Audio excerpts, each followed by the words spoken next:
All right, you folks, back here on the Bossman Show, friend of the show, Coach Chad Lunsford, Georgia Southern Eagles, down there in Statesboro, Georgia. The Borough doing big things. Coach is 1-1 on the year.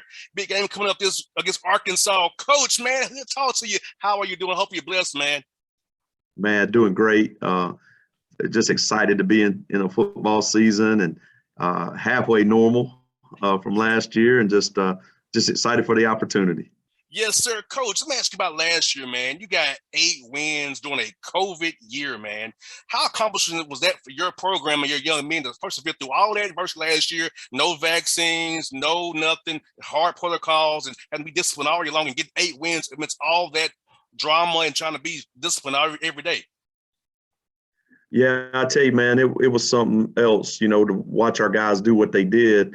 We were only one of 2 teams to play 13 games last year, us and Alabama. And we were the only one to get 12 regular season games in. And, for us to do that, go down to a bowl game in New Orleans and win the bowl game, it's just hats off to our guys and our staff, because they were very disciplined. They were very dedicated to their team. We'd have liked to won all of them, and that's the expectation at Georgia Southern. But to be able to pull that off and get those 8 wins and get that bowl championship, very proud of our guys for that. Now, I think, Coach, with it being last year, Coach Lunsford, man, that's like, to me, it's a win a championship, because everything you had to go through, not being able to be together the way you wanted to be, doing Zoom meetings, all those different things you had to go through. I think for last year, 8 wins to me is like winning 12, because of everything you had to go through. That's just to get on the field and hope, not get a call, say, hey, other team has COVID, you can't play. So all that waiting game, everything, the stress of that, I feel like, man, 8 wins is like 12 in my book for that last year, man. For sure. And, what was great, we did have a couple games canceled because of COVID, but it was the other teams. So we were always week to week, but we were able to pick up 2 games that weren't on the schedule. And then the couple that got postponed, they ended up being on the back end. And just for our guys to be able to make sure that we were ready to go each and every week, I just think that was very impressive, honestly. Yes, indeed. And Coach, talk about that for your young men, for them growing as young men mentally and physically and emotionally last year, because for me, I'm in my mid-30s, and it changed me as a man, made me reassess some things I do as a man, having a business and a radio show and doing what I do. So for your young men, 18 and 24 years old, young men, seeing them handle adversity, what they did, grow as young men, and set them up for their rest of their life. Because, Coach, you know this, and I know this. Life throws curveballs at you don't see coming. They got their experience at a young age to use the rest of their lives. For sure. I really, even before the pandemic, Georgia Southern and college football and football in general, it's such a great opportunity for young men to prepare themselves for the real world after college and after ball and all that. But then when you throw a pandemic on top of it, social injustice and all the things that kind of, surfaced last year, I don't want to use the word forced, but there was connections that were lost, and then there were connections that were made, that reconnections that, were very important. And, it just made you grateful for all those opportunities, all those relationships, and just all that we're blessed to get to do, and understand that we can't take any of it for granted, and you can lose it at any moment. And I think that changed the game, and it changed the world, and it definitely changed our environment for the better, because it just made you more in tune with the total man and not just, the football player. And we've always been about the total man here, but it refocused us and re-put us into a position to make sure that we're doing that. And Coach, even for me, Coach, I can tell you honestly, some of my friends never knew about my background, how I grew up in the west side of Atlanta, how I grew up not without having much. Some of my friends now know about my stories. I really didn't share how I came up, what really shaped me as a person. So like you said, last year, got a lot of people who really know about me more than just a radio host, what I do on the radio, but know about my true story, how I grew up, went to school at my parents' around situation. So for me, because you said, Coach, knowing the total man now and sharing that story with people really touched a lot of people's hearts, and it helped, Coach, it helped my listeners grow as people hearing my story, help them share their stories with other people as well, because Coach, I'm a private guy, but last year forced you kind of really come out there and chill and say, hey, this is really who I am beyond what you see on the radio and what you see on YouTube. Yeah, no question. And and I think that was everybody has a story, right? And it's important that you try to know that story. And people are going to be private, and they're going to be, some are willing to share, some are unwilling to share, and you just got to take time at it. But I think it's important that if you're gonna do what we do, if you're gonna be a part of what we're gonna be a part of, and you're gonna be in a position to lead young men, I think getting to know people's stories are important, and for them to know your story, because you're not gonna make that personal connection unless you do. And all they're gonna see you as a coach, and are you gonna see them as a player? But that what in the big picture, that's not what it's all about. It's about the opportunity to impact people greatly. And so I don't take that lightly. And I think with the things that went on last year, I think it just refocused us on that and to understand it is about the impact.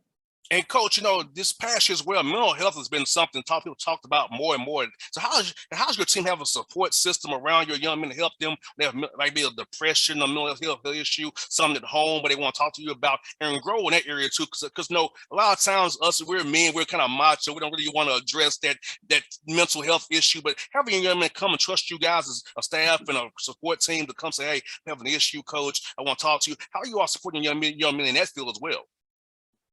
Well, when I first got the job, the head job, I reached out to a couple mental skills coaches, just to try to get some ideas. And we ended up having a professor on campus, Dr. Brandon Harris, who is a sports psychologist professor, and we brought him in, and he started. And I'll be honest with you, early on, it was about performance, sports performance. And, we were trying to get an extra advantage that way, playing better, just being able to reset from adversity and all that type of stuff. But what ended up happening was we started to get more and more into, well, performance is on the field, but there's also things off the field that affects performance as well. And we started digging into it. And, unfortunately, in 2019, we actually had a young man take his life and committed suicide. And that greatly affected our team. And, we had things in place, but we could have been better about, trying to recognize signs, recognize things that maybe would give you an indication that something's going on in a person's life. Because this young man that took his own life, every time he walked in my office, he was smiling, and he just seemed like a happy person. He was joking around and all that type of stuff. But there was some inner demons he was dealing with that he wasn't showing. And I think that taught us a big lesson. And we reached out. We tried to get more help. We actually have a full-time athletic department psychologist. We have counselors now. We have a lot of people in place so that guys, if they are struggling with something, they can go talk about it and feel comfortable about talking about it. And we encourage whoever you feel comfortable with, go talk to them. And then if that person's not qualified enough, we're going to make sure we get you help as we go along, because mental health is a real thing. And, I just want to make sure that as these guys go through this grind of being a student athlete, the pressures of being good academically, the pressures of being good on the field, the pressures of being a man and what it means to be a man, if they start to get into a situation where they are getting depressed, that they do have help. So our administration and our university has done a tremendous job of putting a supported staff in place for that. And Coach Lunsford, what I said about you and your staff is that you guys really love on your guys. You care about the full young man, not just X and O's. Because I tell you all the time, coaching's more than just winning and losses. I know that's what you're going on, but it's a lot more to it than that. And I've always seen how you interact with your players, that you really love your guys as young men. You enjoy them, being around them, and want to help them grow as young men. That's why your answer right there, that just shows and proves what I've always said about your program, that you all truly care and want to give every young man every opportunity to be successful, whether it be on and off the field, successful, leave that bro with a degree and a foundation for be a successful husband, a leader in your community going forward. Sure. And, I look at it this way, wins and losses do matter, because the more you win, the more opportunity you have to impact. The less you win, the shorter amount of time that you have to impact. But I do believe in a higher being. I believe in God. I'm a Christian. And I do think that my steps are ordered, and we've been put in place for a purpose. Now, how long that purpose is supposed to last at a certain spot, that's up to God, right? And but that's how I live my life, and I'm not always perfect at it. I screw it up all the time, but just being faithful and understanding that, there is a bigger picture, there is a bigger reason. You're in it for the wins because you want guys to have memories for the rest of their lives with their teammates. However, there is a greater impact that needs to be made. And if we can affect 1 to 120 in a positive manner, we're doing things the right way at that point. So, I just see it bigger than ball. We love to win, and we're going to work our butts off to win, and we're expected to win here. But ultimately, man, it's going to be about that impact, and that's what we come to work for every day. And it's funny how God works, Coach Lunsford. For me, it's something I wanted to happen in March, but God did it in August. He had his own timetable for me, Yeah. But it's funny how God's always on time. He's always on time for me. And that's why I should say, this football has given opportunity to have a radio show, man, and get a degree and be successful. But, having that, or having God in my life to guide me through all my trials and tribulations and help me when I have those long nights when I'm off the air just trying to figure out life. So there's a 30-some-year-old man in his country, hey, he's an amazing being, ain't he? How he helps us out when we don't see it coming. No question. And, they say sometimes where you just sit there and go, man, what is God doing and why? But ultimately, it ends up working out just how it's supposed to. And if we can just remain faithful and continue to try to put His will first and just let Him order our steps, man, it'll all work out. And you have a cool schedule, man. I saw that Sun Belt. I know you didn't have a good week last week. I'm not going to discuss that, but you got a good opportunity against Arkansas right now. You got BYU coming to you on Senior Day, man. Of all things, having them come across Statesboro on Senior Day. Tell us about your non-com schedule. Arkansas this week, of course, coming up, and BYU coming up after Senior Day, man. Great job making them come down there, man. For sure. I'll touch on last week. We're a little embarrassed about how we performed last week. I do think that if we will take that loss and learn from it and go, this is how we're going to get better, we can be a great team. And I think the schedule has set up for that, because obviously getting to play an SEC opponent this week, trying to get to show how tough and how much we can improve from last week to this week, and try to shock the world. That's fun, right? And that's a great opportunity.